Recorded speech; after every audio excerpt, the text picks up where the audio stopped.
नमस्कार। क्या अच्छा समय आने पे ही सब काम होता है? कर्म का कोई वैल्यू नहीं है। मैं ये बिल्कुल नहीं बोलता कि कर्म का कोई वैल्यू नहीं है, लेकिन जब अच्छा समय और जब ग्रह आपके फेवर में आएगा तो आपके किए हुए कर्म का परिणाम जो है ना 100% पॉजिटिव मिलेगा। और ऐसे ऐसे लोगों से आपके कांटेक्ट स्थापित होंगे कि ऑटोमेटिक जो है जीवन की सारी समस्याएं दूर होनी चालू हो जाएंगी। इसलिए ग्रहों का आपके फेवर में रहना अत्यंत आवश्यक है। इससे क्या होता है कि आपके सफलता के चांसेस जो है वो बहुत अच्छे हो जाते हैं, क्योंकि आपके मस्तिष्क का संचालन प्रॉपर और सही तरीके से होता है। नमस्कार प्रिय मिथुन राशि वाले, 1 अप्रैल से लेकर 30 अप्रैल के मध्य का संपूर्ण मासिक राशिफल लेकर के मैं एस्ट्रोलॉजर डॉक्टर रवि गुप्ता आपके समक्ष प्रस्तुत हो गया हूं।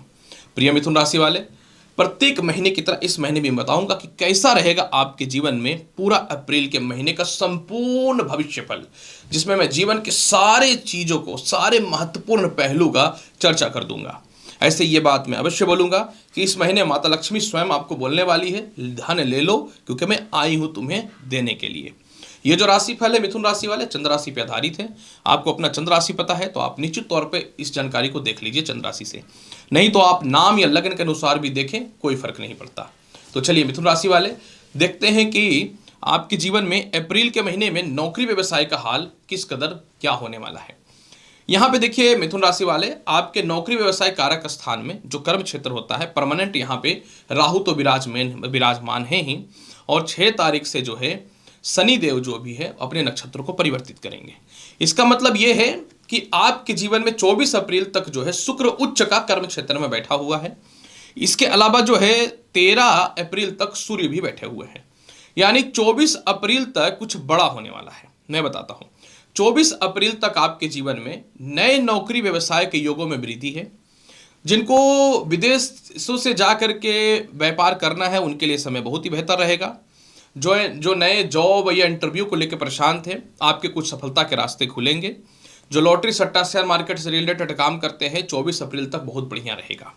24 अप्रैल से कर्म क्षेत्र में मंगल का विराजमान हो जाना, यह आपके जीवन में जो बड़े बड़े पॉलिटिशियन है या जो बड़े बड़े भारी भरकम काम कर रहे हैं, जो अपने जीवन में व्यापार या नौकरी को स्टार्ट करना चाह रहे थे बड़े रूप में, लेकिन कोई फंड वगैरह फाइनेंस नहीं हो रहा था या कुछ कॉन्ट्रैक्ट स्थापित नहीं हो रहे थे, तो उससे रिलेटेड लाभ की संभावनाएं बेहतर बनेंगी।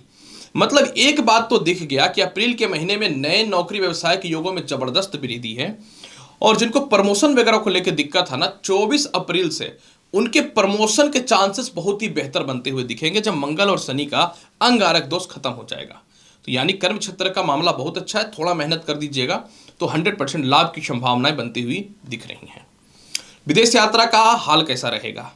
विदेश यात्रा कारक आपकी कुंडली में शुक्र है और यह कर्म क्षेत्र में और आय क्षेत्र में गोचर करेगा। 6 अप्रैल से शनि देव जो है नक्षत्र को परिवर्तित कर देंगे, तो आय स्थान पर इनकी निचता दृष्टि का प्रभाव जो है वो कम जाएगा। 6 अप्रैल के बाद विदेश यात्रा के संजोग तो आपके जीवन में बहुत जबरदस्त बनने चालू होंगे, इसमें कोई शक नहीं है। और 24 अप्रैल तक कहीं ना तो कहीं विदेश यात्रा होने की संभावनाएं बन जाएंगी। मतलब इस महीने विदेश यात्रा कहीं से आपका कोई दिक्कत नहीं है, थोड़ा सा प्रयास करेंगे तो 6 अप्रैल के बाद 6 से 24 अप्रैल के मध्य में सफल होने की 100% गारंटी दिख रहा है। हालांकि एक बात मैं अवश्य बोलूंगा कि 9 अप्रैल से लेकर 25 अप्रैल तक बुध जो है ये द्वादश भाव पर रहेंगे, वक्र अवस्था में रहेंगे। अतः इस समय जो है आपको थोड़ा सा, जो आपके अंडर में लोग काम कर रहे हैं या फिर जो आपके पारिवारिक लोग हैं, इन सभी लफड़ा में नहीं पड़ना है, नहीं तो थोड़ा सा आपको व्यापार या विदेश यात्रा को लेकर दिक्कतें आ सकती हैं। मैं बात करूं इनकम का हाल कैसा रहेगा। मैंने एक वर्ड कहा था कि माता लक्ष्मी स्वयं बोलेगी कि कितना धन चाहिए मैं आपको इस महीने दूंगी। हो क्या रहा है कि वर्तमान समय में बृहस्पति आय स्थान पे गोचर कर रहे हैं और वक्री बुध जो है ये 9 अप्रैल से 25 अप्रैल तक द्वादश भाव पे रहेंगे, पुनः ये जो है मेष राशि में आ जाएंगे। बुध का वक्री होना धन के संचालन को ऐसे भी बहुत ज्यादा बढ़ा देता है, इसमें कहीं से कोई शक नहीं है। लेकिन 6 अप्रैल से जब शनि देव अपने नक्षत्र को परिवर्तित करेंगे तो आपका रेगुलर इनकम का सोर्स बहुत जबरदस्त बढ़ना चालू हो जाएगा। और 23 अप्रैल को जैसे ही प्रवेश कर जाएंगे शुक्र आय भाव में, तब तो आपका बल्ले बल्ले हो जाएगा।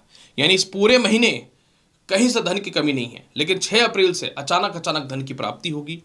6 अप्रैल से जहां भी एक्सपोर्ट इंपोर्ट से रिलेटेड या जहां भी आपके पैसे फंसे हुआ निकलता हुआ दिखेगा।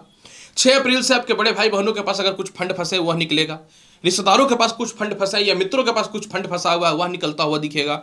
और 6 अप्रैल से सबसे बड़ी बात यहाँ पे क्या होगा कि आपके जीवन में जो है बड़े पार्टनर या बड़े सहयोग मिलेंगे, जो फाइनेंसर मैं बोल सकता हूँ। मतलब आपको इस महीने कहीं से भी धन की कमी नहीं हो रही है। हालांकि देखो, घुमा फिरा के बात मैं क्या करूँ, सभी तरफ से तो बेहतर ही नजर आ रहा है, तो मेरा तो कर्तव्य है बोलना। विवाह का हाल के बारे में चर्चा कर ले, क्या हाल रहने वाला है। यहां पे मैं बहुत ही क्लियर और स्पष्ट आपको बताना चाहता हूं।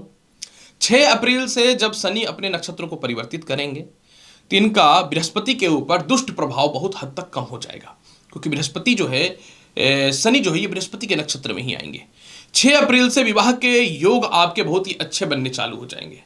लेकिन वास्तविक तौर पे जिनका वैवाहिक जीवन बिल्कुल खराब था, सेपरेशन हुआ पड़ा था, बातचीत बिल्कुल नहीं हो रहा था, मैं आपको बहुत ही क्लियर और स्पष्ट बताना चाहता हूं, आपके लिए इसको प्रतीक्षा करना पड़ेगा 13 अप्रैल का।